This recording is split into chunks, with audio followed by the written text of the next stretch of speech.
Merci, M. le Président. Nous allons demander à l'impétrant, au récipiendaire, de pouvoir présenter le contenu de sa matière, puisque logiquement c'est sur base de ce contenu de sa matière, de cette sorte de défense, que le jury devra se retirer et juger. Donc, je vous accorde la parole, M. David Wabeladio, pour nous présenter cette écriture négro-africaine Mandom. Vous pouvez venir ici.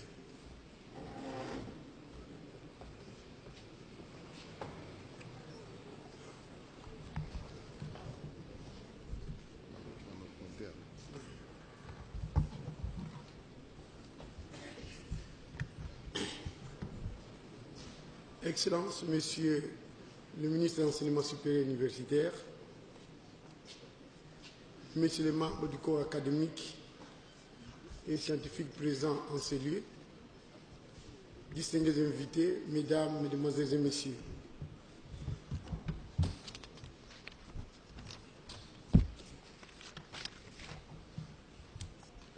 Les regards rétrospectifs sur l'histoire universelle nous montrent qu'au fil des âges, il est toujours des événements qui marquent le début d'une ère nouvelle dans la vie d'un peuple. L'avènement de l'écriture mandombé en Afrique noire, en ce début du 3e millénaire, n'est pas moins d'une vision révolutionnaire et prospective qu'un signe de temps qui va certainement poser les jalons dans la dynamique de notre civilisation. Si hier, les autres peuples du monde avaient seul droit au chapitre en matière d'écriture, aujourd'hui vient le tour des Noirs d'apporter à l'humanité un type nouveau d'écriture préconisant l'éclosion des sciences et des techniques nouvelles, d'une part, et la révalorisation de notre écriture, d'autre part. Des origines.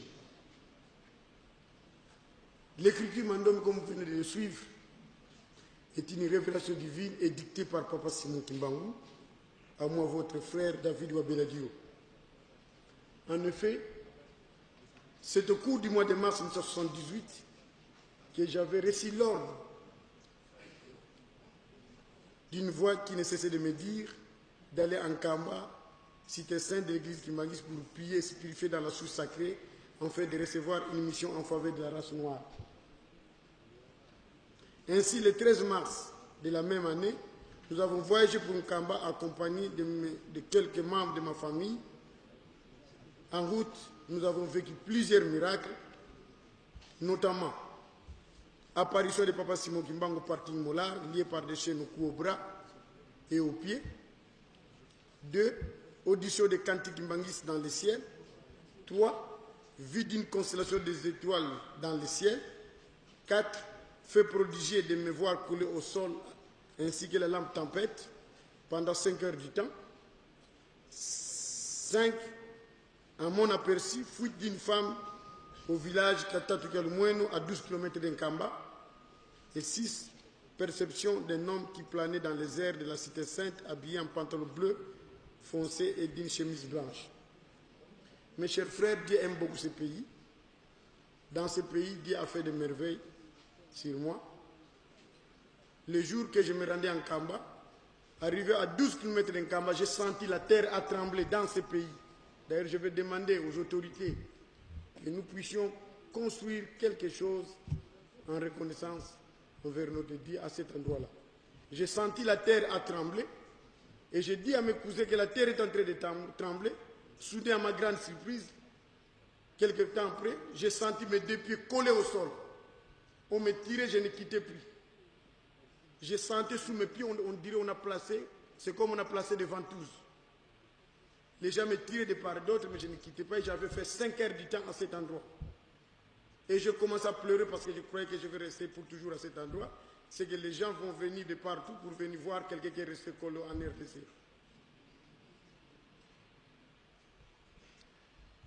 Après avoir rempli ses devoirs, de retour à Kinshasa, nous avons rencontré le premier chef spirituel de l'église Kimbangis pour des conseils vis-à-vis de tout ce que nous avions vécu au cours de ce voyage de Kinshasa en Kamba.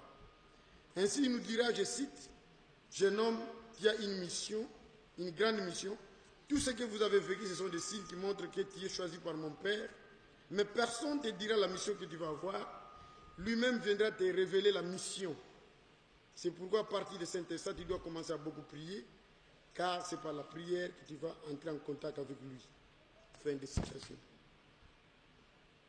De retour à la maison, je me suis enfermé en chambre pour jeûner et prier. C'était pour demander pourquoi j'étais resté collé au sol. Et qu'est-ce que cela veut dire? Quelle est la mission que vous allez me donner?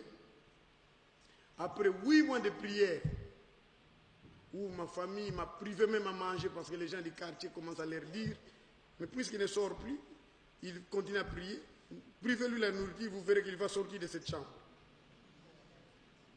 Et j'ai supporté pendant 8 mois, je ne faisais que prier, et un jour, en observant les briques de murs de ma chambre qui étaient induites à la partie, qui n'étaient pas induites à la partie supérieure, je devais découvrir que le mur de briques est composé de 2 éléments qui ont la forme des chiffres 5 et 2. Excusez-moi, ce ne sont pas des chiffres, mais ce sont des éléments qui ont la forme des chiffres 5 et 2. Ce fut alors le point de départ de l'écriture Mandombe. Nous le lisons dans les Saintes Écritures.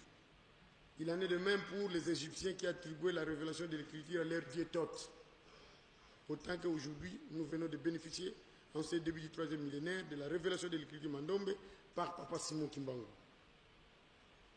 À propos de l'Afrique, malgré les 5000 ans d'écriture en son sein, elle demeure un continent d'oralité, sans une écriture valable.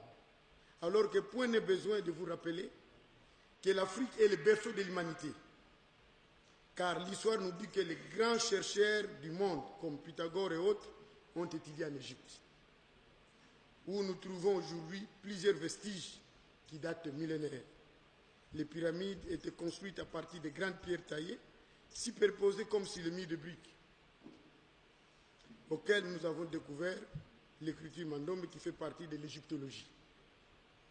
Comme disent les sages, quelle que soit la durée de la nuit, le jour finit toujours par poindre à l'horizon. Aujourd'hui, l'Afrique noire a une écriture multidimensionnelle qui est notre contribution au rendez-vous du donner et du recevoir. De la découverte. La science, mes chers frères, est un phénomène dynamique. Cela étant, les chercheurs ne se laissent jamais déprendre dans ces travaux de longue haleine qu'elle leur impose. Recherches qui, du reste, conduisent généralement dans un avenir, la plupart des fois non, à des résultats escomptés. Faisant fort de cette expérience, nous avons réussi à enraciner l'écriture négro-africaine qui, à plusieurs titres, préconise l'évolution d'une forme de sciences partant de la mécanique, de l'architecture, de l'art plastique, des lettres, de la mathématique, etc. Nous l'appelons Mandombe, mot du Congo comme vous venez de le suivre, qui veut dire l'écriture des Noirs pour les Noirs à la manière des Noirs. Comme nous venons de l'énoncer, l'écriture Mandombe est partie des éléments trouvés sur le mur de briques. C'est-à-dire, en observant le mur de briques, je me suis rendu compte que le mur de briques est composé de 2 éléments qui ont la forme des chiffres 5 et 2.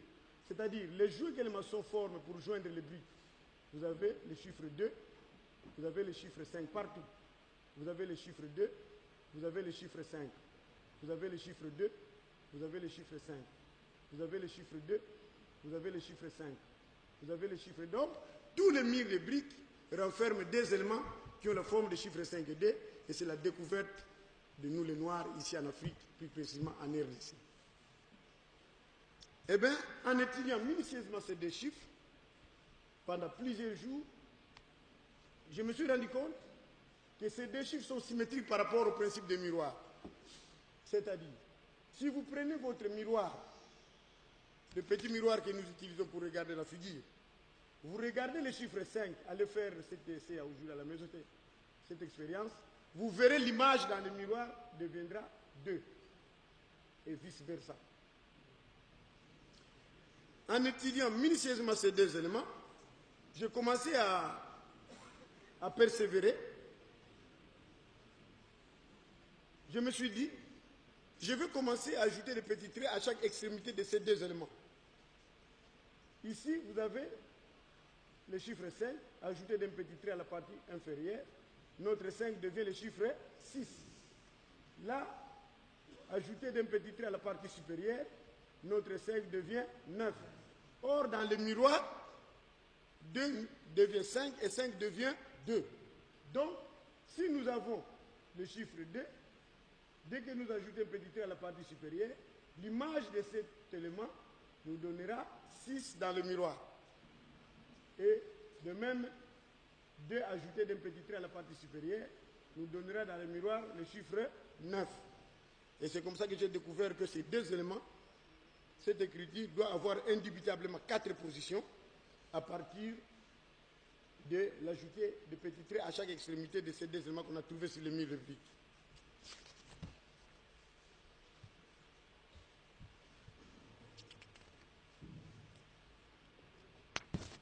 Eh bien, lorsque je suis venu animer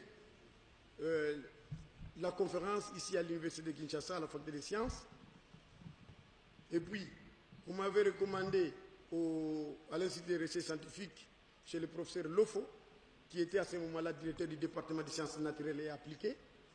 Le professeur Lofo, quand il a vu ces éléments, il a beaucoup apprécié ça et il m'a donné des conseils. Il m'a dit il faut donner des noms parce que j'appelais ça toujours des chiffres. Chiffre 5, chiffre 2. Il m'a dit il ne faut plus appeler ça des chiffres, ce ne sont pas des chiffres. Vous avez découvert ça sur le mur de briques. Ce sont des éléments qui ont la forme des chiffres 5 et 2, mais qui ne sont pas des chiffres. Il faut donner les noms. J'ai demandé au professeur Lofo de m'aider pour la nomenclature. Il me dira que tu as un Dieu qui t'inspire, allez demander à ton Dieu de te donner des noms. Et après, j'ai commencé à méditer, j'ai dit, mais je ne peux pas continuer à demander à Dieu de me donner les noms. Parce que dans la Bible, on nous dit que c'est Adam qui donnait les noms à tout ce que Dieu avait créé. J'ai dit, je dois chercher les noms. Mais comment chercher les noms? C'est comme ça que j'ai toujours demandé à la jeunesse de pouvoir faire des efforts pour connaître bien nos langues vernaculaires. Heureusement que moi, je connais bien ma langue vernaculaire.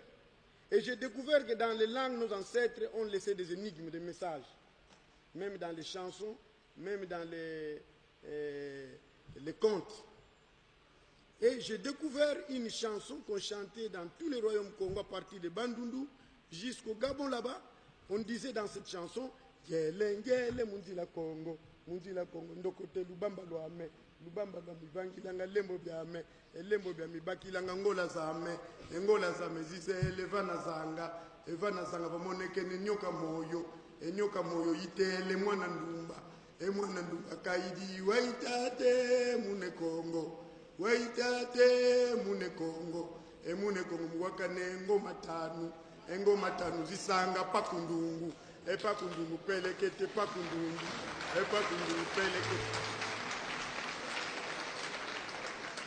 Donc dans cette chanson là nos ancêtres ont compris que leur tam-tam avait deux sons, avait des onomatopées, le son de Pakundungu et le son de Pelekete. Même quand on voit aujourd'hui la Faki jouer, ils ont la grosse caisse qui fait Pakundungu. Pakundungu et la caisse claire qui fait Pelekete, Pelekete, Pelekete. Donc, et c'est ça qu'on appelle chez les Japonais les yin et les yang. Si aujourd'hui on vous demande, vous les noirs, quel est votre yin, quel est votre yang, dites que c'est le Pakundungu et les Pelekete. Bon, alors j'ai évolué. Les deux éléments qu'on a découverts sur les murs de briques, j'avais, après beaucoup de recherches, compris que ce sont des éléments qui sont à l'état simple.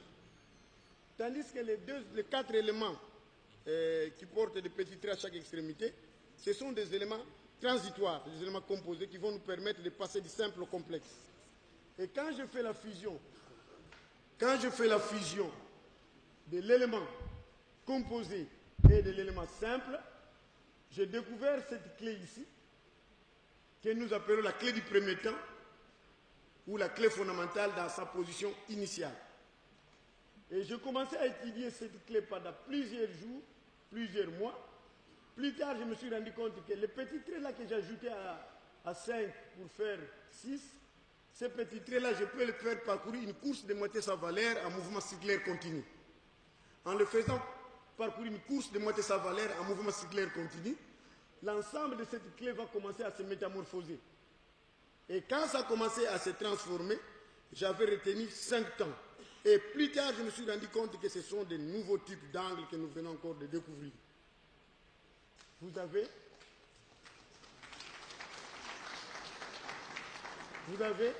l'angle de 0 degré dans sa position initiale.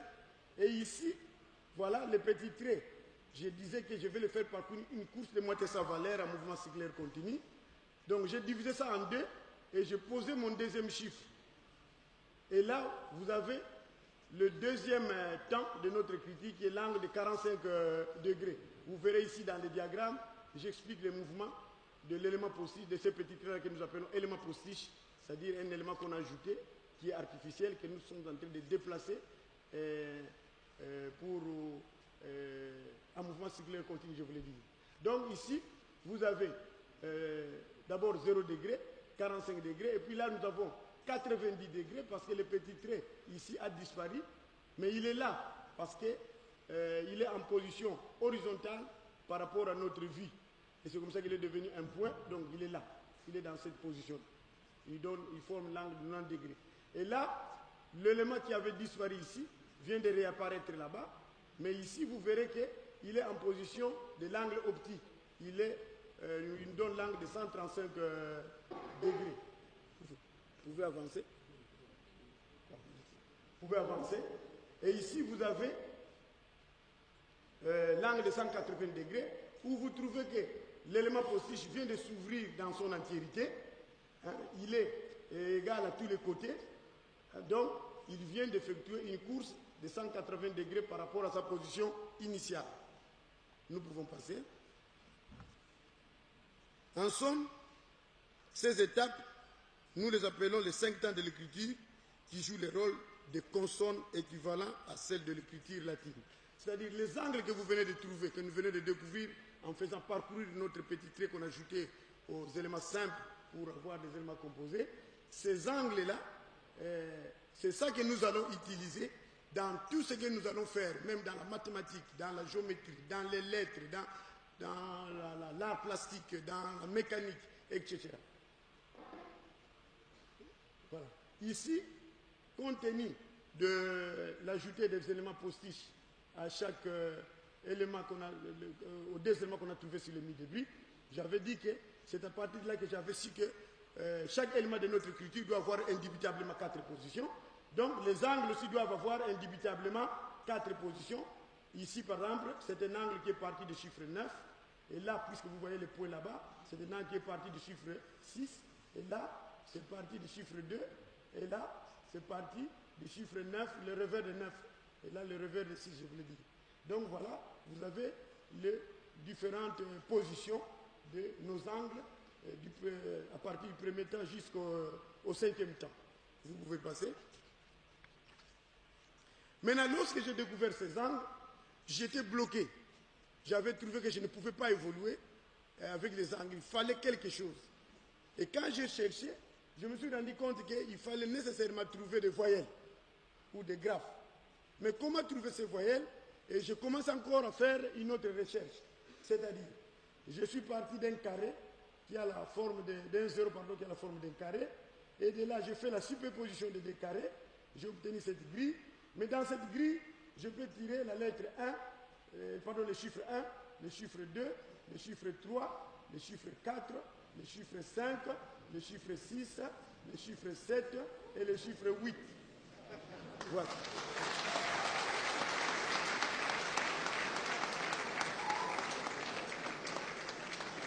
Après avoir trouvé tous les chiffres, puisque c'était un tremplin, on n'avait pas besoin de ça.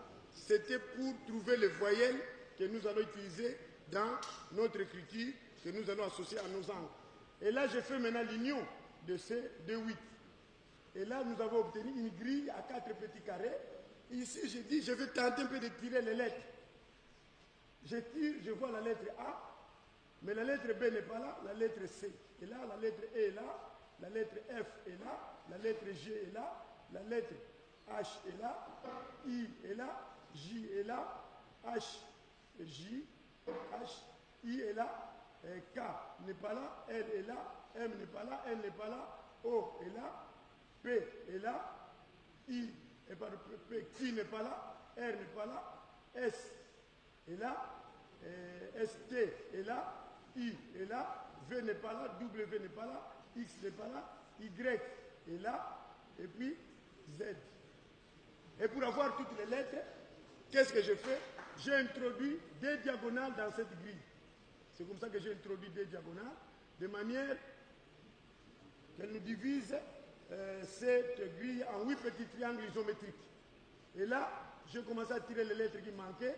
Vous avez par exemple la lettre B qui manquait, la lettre K qui manquait, la lettre M qui manquait, la lettre N qui manquait, la lettre Q qui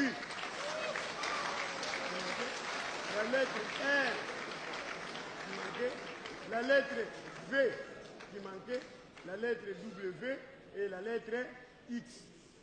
Je n'avais pas besoin de tout ça. Je me suis dit, on ne nous a jamais appris comment ils ont inventé leurs écritures. Mais on nous apprend toujours qu'il faut écrire la lettre A comme ça, la lettre B comme ça.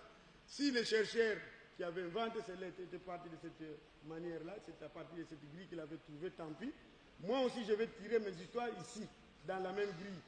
Je tire quelque chose, retournez d'abord. Donc je tire la lettre A comme ça, la lettre E comme ça, la lettre I comme ça, la lettre O comme ça, la lettre U comme ça, et puis il y en a plusieurs. Et puis il y a des lettres mortes, en fait disons que nous appelons des graphes muettes, par exemple ici, qu'on peut utiliser dans l'art, dans l'architecture, dans la mécanique, etc. Donc voilà comment nous avons trouvé nos voyelles, notre écriture pour écrire à 5 voyelles. La voyelle A, la voyelle E, la voyelle I, la voyelle O et la voyelle U. Vous pouvez passer. Eh bien, pour écrire, pour aller vite, qu'est-ce que nous faisons? Nous associons ces angles aux voyelles. Ce qui nous donne ici la syllabe ba. Et ici, je viens d'écrire, c'est-à-dire vous associez l'angle à la voyelle pour avoir une syllabe. Et ici, par exemple, vous avez ba. Qu'est-ce que j'ai écrit ici? Bana, Congo, Mbote, na, Bino.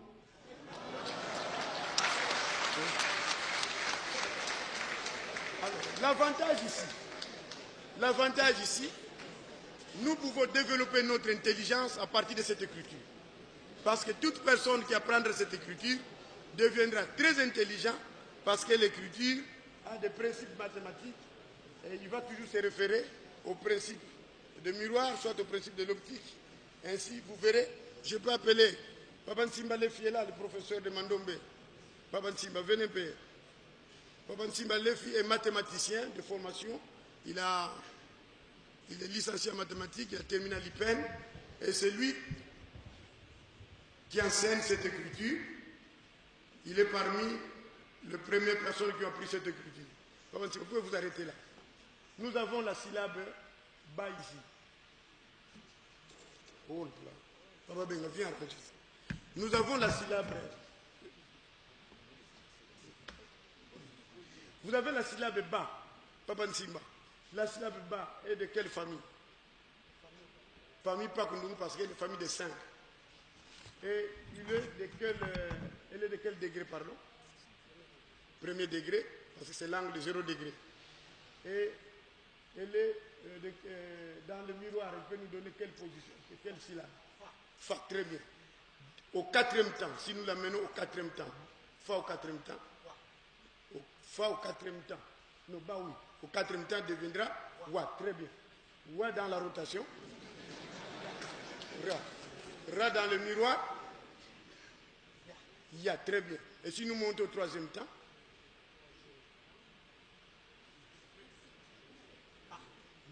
au 3e temps, ta, très bien, vous pouvez rentrer. Donc voilà. Donc, nous pouvons voir le niveau de nos enfants à partir de ces acrobaties mathématiques. basé sur le principe des miroirs et le principe de l'optique. Pour raison de temps, l'écriture Mandombe s'écrit, ici nous avons par exemple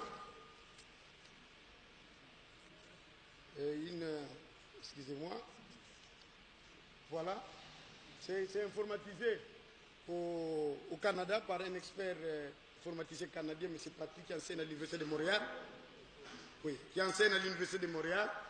Voilà les angles que vous venez de découvrir, comment ces angles sont devenus des syllabes. Eh bien, en ce qui concerne l'art, je disais que les savants ont des écritures scientifiques. C'est dans ces écritures qu'ils découvrent, c'est dans ces écritures qu'ils découvrent des connaissances. Et nous venons de découvrir ça. Eh bien, vous avez par exemple,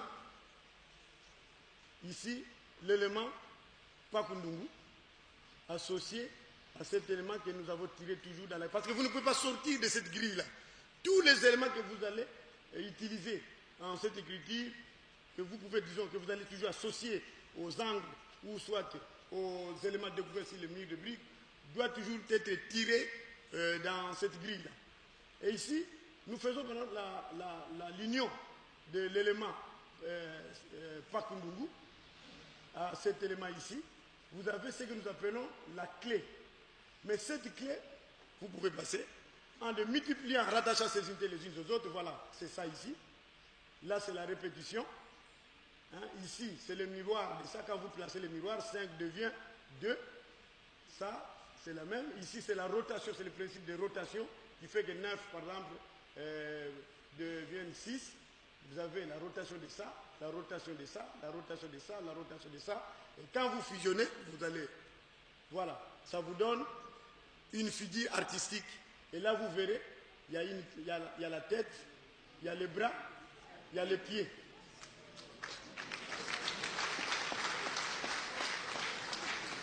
Vous voyez? Donc, nous venons de trouver là déjà un robot. Et je connais déjà qu'est-ce que ce robot peut faire ici en RDC.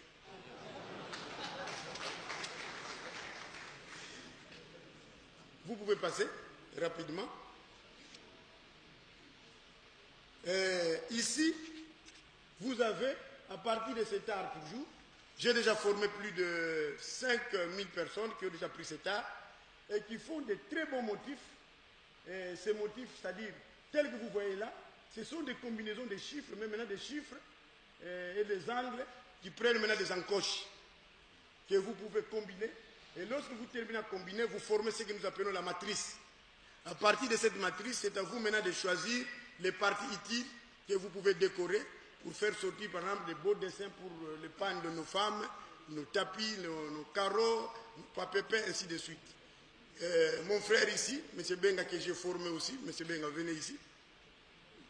La fois passée, ils sont allés exposer ça à l'ITEX Africa. Le blanc de l'ITEX Africa, à ce moment-là, est venu, il a appelé tous les dessinateurs. Ils ont placé ça plus loin là-bas sur terre, ils ont commencé à regarder ça. Il a dit, depuis que je suis en Afrique, c'est pour la première fois que je trouve des beaux dessins comme ça. Mais comment vous faites ça? Et lui a dit que nous avons trouvé ça à partir de notre culture. Il a dit, mais ce n'est pas possible, nous allons signer un partenariat avec vous, un protocole d'accord avec vous, pour que ces dessins soient versés ici à l'ITEX Afrique, afin que nous puissions faire de beaux motifs. Vous pouvez rentrer, monsieur.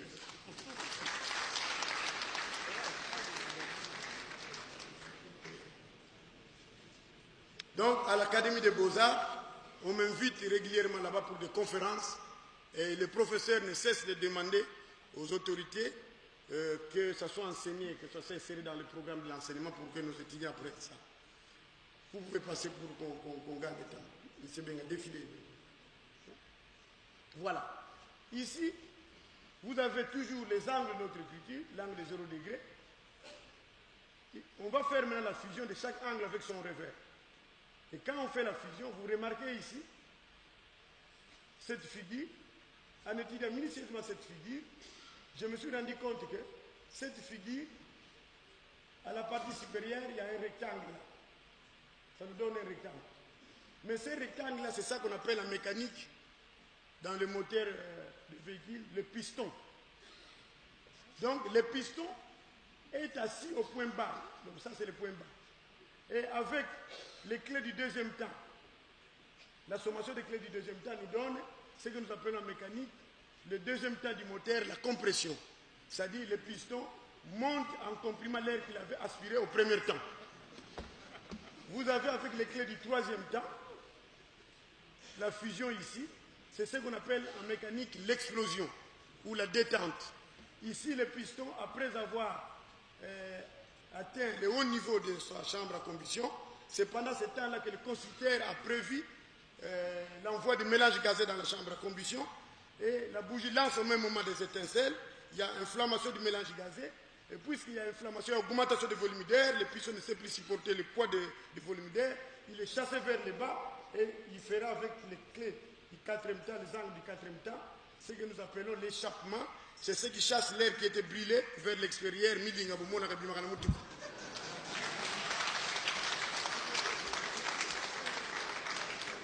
Vous pouvez défiler. Ici, M. Nsimba, qui est mathématicien, qui venait, que je vous ai présenté ici, il est chercheur au Centre de recherche pour la mathématique.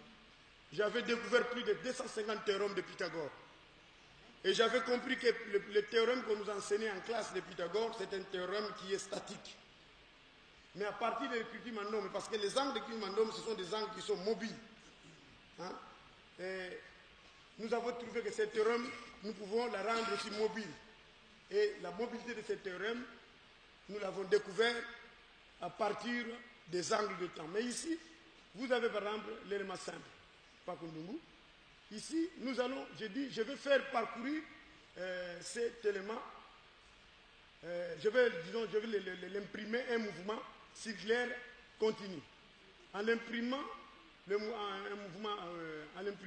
mouvement circulaire continu, je me suis d'abord rendu compte aussi que cet élément ici, dans sa position là, il est en position verticale. Tandis que ici, notre élément ici est en position horizontale, couché. Et je continue comme ça, en position verticale. Et là, en position horizontale. Maintenant, en faisant la fusion de ça, nous trouvons ce que nous appelons un cadre. Ce cadre, c'est l'ensemble de ces éléments formant un tout cohérent. Mais vous remarquez que nous avons placé le point d'intersection. Et ces points d'intersection, en les joignant, vous avez ce que nous appelons en mathématiques les carrés des hypoténuses. C'est ça. Alors, maintenant, si nous arrivons à couvrir le périmètre de ces cadres en couvrant ça ici, nous avons ce que nous appelons la surface du grand carré. Et vous verrez que partout, il y a des lignes qu'on peut suspendre, éliminer, disons. Vous avez ici le triangle rectangle A de la surface du grand carré, le triangle rectangle B de la surface du grand carré toujours, C de la surface du grand carré, et puis D de la surface du grand carré. Mais à l'intérieur, vous verrez le triangle rectangle 1 de carré des hypoténuses, 2 de carré d'hypoténuse, 3 de carré d'hypoténuse, 4 carrés, et au milieu, nous avons le petit carré du centre de gravité. En l'air qu'il est, nous sommes en train de travailler avec les mathématiciens du CREM. J'ai animé une grande conférence là-bas. Tous les mathématiciens ont reconnu cette mathématique qu'ils ont appelée de l'éthino-mathématique. C'est une mathématique qui est liée à notre culture. Ils m'ont dit félicitations, M. Abeladio, nous allons collaborer avec vous. Et nous sommes maintenant à plus de 360 pages avec M. Nsimba ici, la mathématique liée à cette écriture. Vous pouvez. Ici, nous avons découvert ce que nous pouvons appeler de progressions arithmétiques. C'est-à-dire, je me suis rendu compte qu'en faisant l'union de l'élément composé et de l'élément simple, nous avons ce que nous avons appelé la clé du premier temps dans sa position initiale. Mais cette combinaison, c'est une combinaison numérique, parce que nous sommes partis des chiffres 9 et des chiffres 5. Mais nous pouvons aussi décomposer ça en trouvant cette même clé, parce qu'il y a une deuxième possibilité, en faisant l'union de ces rectangles et de la ligne brisée ici. Alors, en étudiant cette ligne brisée, dans son ensemble, je me suis rendu compte que cette ligne brisée a 5 côtés. Il y a 1, 2, 3, 4 et 5. Or, ceci, le Pagundungu a aussi 5 côtés. 1, 2, 3, 4, 5. Ce qui veut dire que cette ligne brisée est égale à 5. Donc, c'est ce 5-là qui est devenu cette ligne brisée. Et tandis que le carré ici a aussi 6 côtés qui sont 1, 2, 3, 4, 5, 6. Donc, en faisant une étude sur cette combinaison, je me suis rendu compte que 5 est égal à ça et 9 est égal à ceci dans sa position initiale. Eh bien, maintenant, en prenant ceci, puisqu'il faut toujours recourir au principe du miroir, en regardant cet élément que nous appelons une ligne brisée, la ligne brisée, dans le miroir, nous voyons son revers ici. Et en combinant maintenant, si cette ligne, par exemple, a 5 cm, c'est qu'ici nous aurons 10 cm. Et là, nous aurons 15 cm. Et là, nous aurons 20 cm. Et là, nous aurons 25 cm. Et là, nous aurons 30 cm. Et ainsi de suite jusqu'à l'infini. Donc, ça, ce sont des progressions arithmétiques que nous sommes en train de développer en collaboration avec les chercheurs du Centre de recherche pour la mathématique. Ici, j'ai essayé aussi de mener des recherches dans le domaine de la statistique. Je me suis rendu compte que si nous prenons notre clé, ici par exemple nous avons notre clé du premier temps, dont tous les côtés sont égaux. Mais tandis qu'ici, vous avez le premier côté qui a la mesure carrée, tandis qu'ici, la mesure rectangle, parce que cette mesure est plus longue par rapport à la première position ici. Maintenant, qu'est-ce que nous avons fait? Nous avons trouvé, tout ce que je voulais dire, la clé du premier temps de mesure carrée et la clé du premier temps de la mesure rectangle. Et ici, vous avez la clé du premier temps de mesure mixte. Et en faisant maintenant la sommation ou la combinaison de chaque clé avec son revers, ici, vous avez les clés du premier temps de mesure carrée, du premier temps de mesure rectangle, avec le revers, du premier temps de mesure mixte. Vous trouvez qu'il y a des histogrammes qui sortent là. C'est ça. Vous voyez? Il y a des histogrammes qui sortent. Et ces histogrammes peuvent indiquer, par exemple, le taux de la population. Par exemple, il peut dire la population des Bandundu. Ici, vous avez la population des Katanga. Et ici, la population du Kivu. Ainsi de suite. Donc, nous sommes en train de travailler. Alors ici, pour aller plus vite, ici, nous avons découvert des implications de cette écriture dans l'électricité. C'est-à-dire, en utilisant par exemple la syllabe bi de notre écriture, dans le miroir, la syllabe bi devient phi. Et la rotation nous donne la syllabe di, et dans le miroir, di devient di. En faisant la sommation de ces 4 syllabes, ça nous donne aussi un cadre. Mais en étudiant bien ces cadres, en l'observant, je me suis rendu compte qu'il y a un rectangle qui est caché là. Vous avez ce rectangle-là. Je l'ai fait sortir. Et vous verrez qu'il y a des fils qui est tout autour de ces cadres-là. Ces fils-là, c'est ça. Et quand j'ai observé bien, je me suis rendu compte que, mais non, mais ça, c'est ça qu'on voit dans les moteurs électriques, chez les bobinaires et aussi chez les ajusteurs. Vous verrez cette plaque-là entassée en plusieurs plaques et on fait parcourir le fil électrique tout autour et utilise ça pour des postes à souder. Voilà. Donc, si vous pouvez multiplier ces plaques, vous verrez que vous allez trouver le même appareil que nos soudeurs utilisent. Même si vous prenez aujourd'hui, parce que vous prenez des charbons, vous mettez de part et d'autre pour que le fil ne touche pas la plaque. Vous mettez des charbons de part et d'autre. Vous verrez que lorsque vous allez faire parcourir un courant électrique sur ces fils-là, la plaque va commencer à pivoter. C'est le début de l'électricité. Bon, alors rapidement, dans le domaine de l'architecture, eh bien, nous avons trouvé qu'une clé de l'écriture négro-africaine, par exemple, nous avons la clé simple, la clé du premier temps, avec la lettre, la voyelle A. En faisant la sommation de tout ça, ça nous donne ce qu'on appelle en architecture ossature des bâtiments. Si aujourd'hui on disait que les Noirs n'ont pas de style de construction, c'est parce qu'il nous manquait une base. C'est dans les écritures scientifiques qu'on trouve la science, la technologie. Et ici, vous avez ce que nous appelons la sommation de tout ça, ça nous a donné ça. Et ici, nous avons essayé de peindre cette maison pour voir comment nous allons maintenant avoir de nouveaux bâtiments à partir de notre propre écriture. Dans la langue du Congo, j'ai découvert que la langue du Congo renferme des énigmes. Parce que c'est la langue que je connais mieux. C'est pourquoi j'ai toujours demandé à la jeunesse de pouvoir étudier les langues et de comprendre le fonctionnement de leur langue. Parce que dans chaque langue, il y a des choses cachées. Par exemple, ici, vous avez le mot Nkuta. Nkuta veut dire un tas. Quand vous allez au marché, les mamans forment ce qu'ils appellent les tas de manioc, les tas de bananes, les tas de maïs. En Congo, on appelle ça Nkuta. Quand on fait la rotation de Nkuta, ça vous donne un taku. Un taku veut dire argent. Et l'argent, quand vous avez le Nkuta, la marchandise, c'est-à-dire, vous devez mettre le prix. Parce que le commerçant, c'est lui qui va acheter, pardon, l'acheteur va demander, vous vendez ça à combien? Et le prix en Congo, on appelle ça Ndalou. Quand tu prends la rotation des mots Ndalou, selon le principe de l'écriture Mandome, qui donne la rotation et la symétrie, ça va vous donner Nluta. Nluta veut dire bénéfice. C'est-à-dire, lorsque vous avez la marchandise, il faut être prudent sur les prix.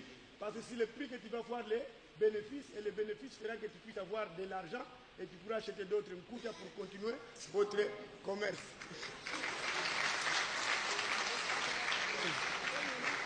Bon.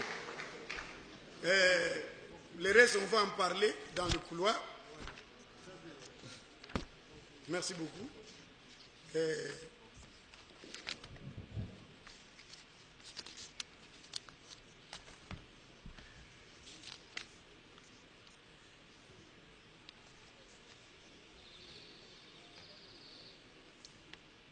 L'écriture Mandome, tel que vous venez de le suivre, est déjà, nous avons déjà formé plus de 200 000 personnes à travers le monde. Et parmi les 200 000 personnes, il y a au moins 1500 personnes qui sont formées pour enseigner cette écriture, qui ont suivi le cours de la méthodologie. Les publications, vous venez de les suivre. L'écriture Mandome, en ce qui concerne l'informatisation, elle est déjà informatisée au Canada, comme je viens de le dire. L'écriture est aussi informatisée en Ukraine. C'est Madame Elma Pache que vous avez là-bas, qui avait appris notre écriture au Congo-Brazzaville, qui a formé un frère là-bas qui connaît bien cette écriture, un Ukrainien qui s'appelle M. Revencha. C'est celui qui a informatisé notre écriture au niveau de l'Ukraine. Et en France, il y a aussi un jeune qui a défendu, qui a informatisé cette écriture, qui a fait son travail de fin d'études, sujet de l'informatisation de l'écriture Mandome. Il est en train de former des logiciels, il a commencé même déjà à les vendre. Au niveau des États-Unis, il y a les étudiants, les professeurs de l'université de Yale, qui ont aussi informatisé déjà notre écriture et qui sont venus dernièrement à Paris me rencontrer quand j'ai été le mois passé à Paris pour que nous puissions négocier. Moi, j'ai dit non, nous attendons le gouvernement, parce que le gouvernement va bientôt insérer dans le programme les problèmes de l'informatisation. Vous allez négocier avec mon pays. C'est comme ça que je leur avais dit, ils sont rentrés aux États-Unis. Pour clôturer, laissez-moi vous dire un message qui m'a toujours réconforté pendant les moments difficiles de ma vie de recherche. C'est écrit ici à la faculté, et ici par un professeur de la faculté de droit qui était membre du jury pour cette écriture, le professeur Luamba Katanji. Monsieur Wabeladio, votre invention est assurément de celle qui va démystifier la question à divers égards lancinante. celle des transferts de technologies, notre indépendance économique, c'est-à-dire notre développement, passera nécessairement par la mise à contribution de l'imagination humaine, laquelle est inépuisable de la part des fils de ces pays. Aussi dois-je me fesser comme à l'avance que grâce à des hommes comme vous, l'Afrique connaîtra des lendemains prometteurs. Ce message m'a toujours réconforté, parce que j'ai été sollicité pour changer la nationalité. J'ai dit, je vais amener cette affaire au bout pour que ça puisse bénéficier à mon pays, afin que la jeunesse africaine puisse avoir quelque chose à brandir au monde pour dire que l'homme noir est aussi capable, comme on me l'a dit à l'université de Lisbonne par une dame professeure, que depuis que je suis au monde, c'est pour la première fois que je vis la capacité de l'homme noir en matière de recherche. Je dis et je vous remercie.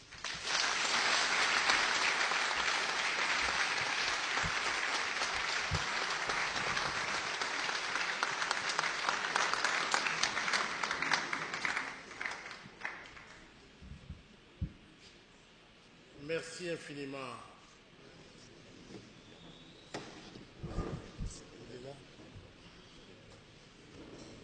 Merci, Monsieur David Ouabeladio, pour votre brillant exposé.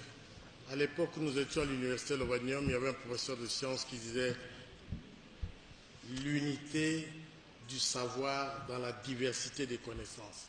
C'était le professeur Craé, que beaucoup d'entre vous connaissent. C'est exactement cela, c'est que l'écriture négro-africaine Mandobé est finalement une écriture intégrée qui parcourt tous les domaines de notre vie, de la science aux arts, en passant par l'architecture et les lettres, etc. Nous saluons l'arrivée dans la salle du secrétaire exécutif permanent de la CPG en matière des universités, le professeur Toumbalwa.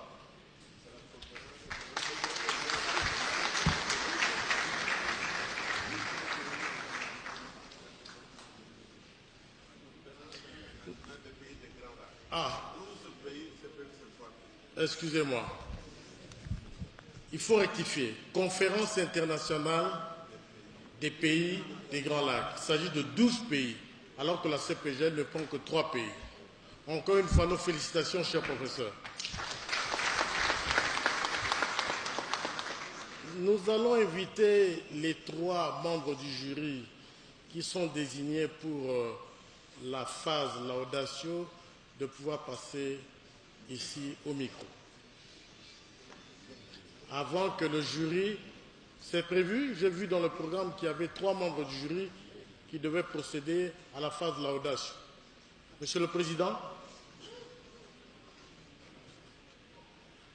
à moins que vous ayez décidé d'aller directement en délibération,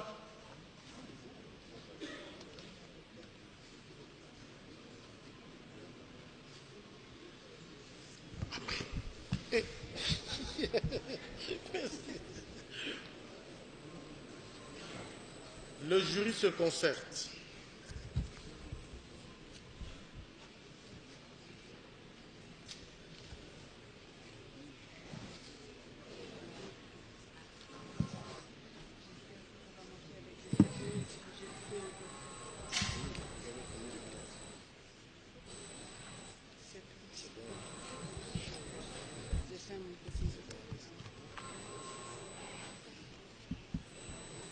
Bonjour. Représentant la faculté des lettres de l'Université de Cologne en Allemagne, je salue Votre Excellence, le ministre de l'Enseignement supérieur, professeur Machako Mamba, vos magnifices les directeurs des universités Kinshasa, Kisangani, Lubumbashi, Simon Kibango, les spectabilités, les professeurs, les doyens des facultés des lettres de l'université de Kisangani, de Kinshasa et de Lubumbashi, Vos Excellences, les membres du corps diplomatique, chers collègues, chers amis, chers messieurs, chères mesdames dans l'auditoire, qui vous êtes venus pour assister à cette cérémonie, cher monsieur David Ouabeladio, dont les efforts fructueux, la création du Mandobé est la raison de ce grand événement. Je vous remercie tous pour l'invitation de venir ici, d'être membre de la commission des professeurs de participer à cette cérémonie. Je remercie aussi l'Église kimbanguiste ici à Kinshasa et en Allemagne pour organiser et financer mon transport ici et mon séjour ici. Merci de tout mon cœur. Étant étrangère, venue de loin et ne pas étant très familière avec le Congo et ses coutumes et ses cérémonies,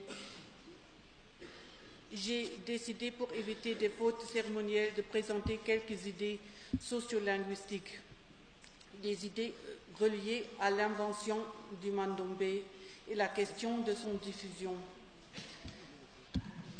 Mais pour des raisons de temps, je dois couper une partie qui sera publiée plus tard.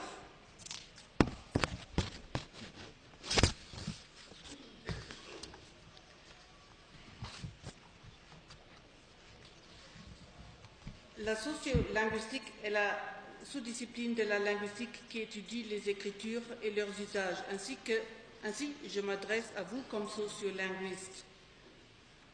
Par rapport au choix de langue, la sociolinguistique, d'après le fameux linguiste américain Fishman, donne des réponses aux questions qui parle, dans quelle langue, à qui, dans quelle situation et dans quel but. Par rapport au choix d'écriture, nous pouvons reformuler cette question comme suivant. Qui s'adresse par écrit, dans quelle écriture, à qui, dans quelle situation et dans quel but? Par rapport à l'usage du mandombé, la question est qui écrit déjà ou dans l'avenir des lettres, des messages, à qui et dans quel but, et des messages de quel type?